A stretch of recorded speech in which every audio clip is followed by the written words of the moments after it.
all, I'm Nell's solo parent and hardworking mom. Let me tell you something shocking. Not about politics, not about typhoons, but about what happens when a foreigner or retiree actually pulls out a condom in the Philippines.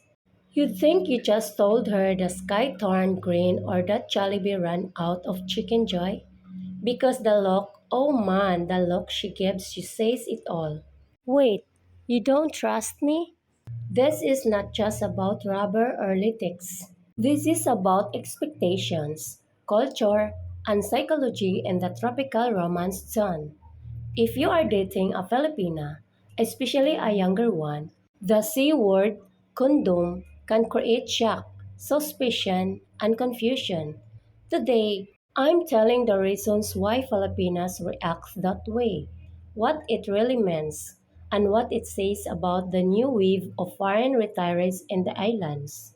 First off, you need to understand that for many Filipinas, especially the traditional or small town type, using a condom is not normal behavior.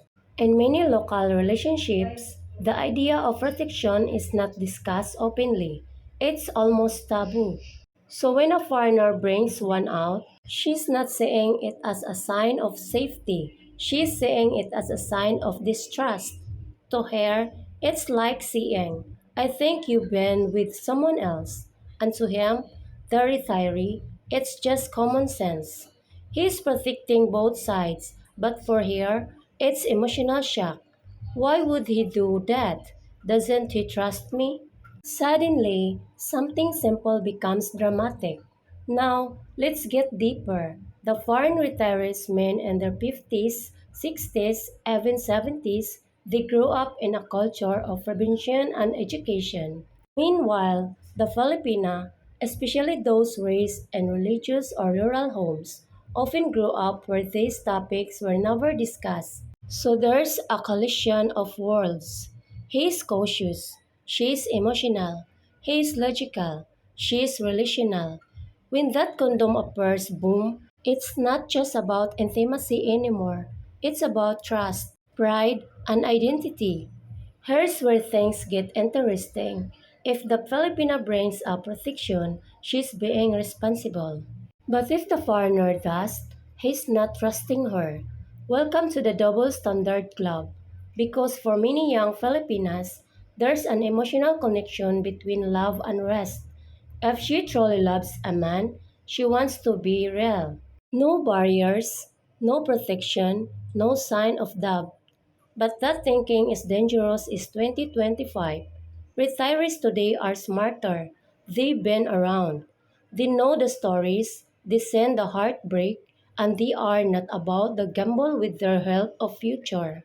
Let's flip the perspective.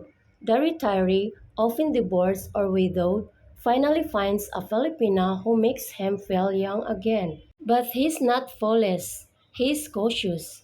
He's not just protecting himself. He's protecting her. Because in the real world, these diseases don't care how much love is in the air. For many foreigners, the shock isn't her reaction. It's realizing how unprepared or unaware she is about these topics. He's not trying to insult her. He's trying to stay alive. This is where things go south quickly. She'll say, you don't trust me? He'll say, I just want to be safe. Suddenly, the conversation turns from passion to accusation. But here's the real kicker. If you explain it beforehand, calmly and respectfully, most Filipinas will understand. It's all about timing, tune, and education. Tell her you've had experiences in the past, or that your doctor recommends it, or that it's just your way of staying careful. You're not accusing anyone of anything. Now, you will notice a divide. The social media Filipinas, the ones who are online a lot, are more open-minded. They might giggle, tease you, or even bring their own.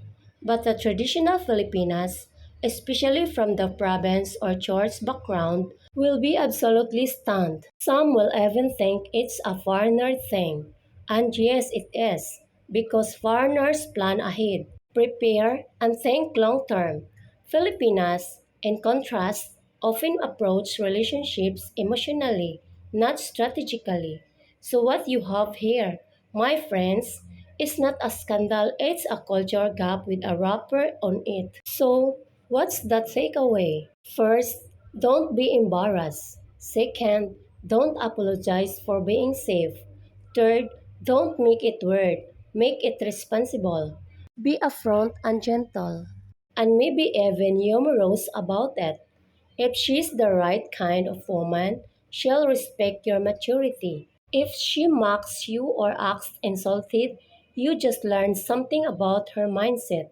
Because trust me, the Filipina who respects your caution will also respect your commitment, your money, and your long term future. Being careful doesn't mean you're cold, it means you're wise. You didn't survive retirement, travel halfway across the world, and learn about life just to throw away your health because someone potted for 2 minutes. Filipinas may be shocked and in awe when foreigners use a condom, but the smart ones will understand that protection means respect. That's the truth they don't teach on TikTok. Thank you for subscribing and watching my channel. I'm Nell, solo parent and hardworking mom. See you next episode.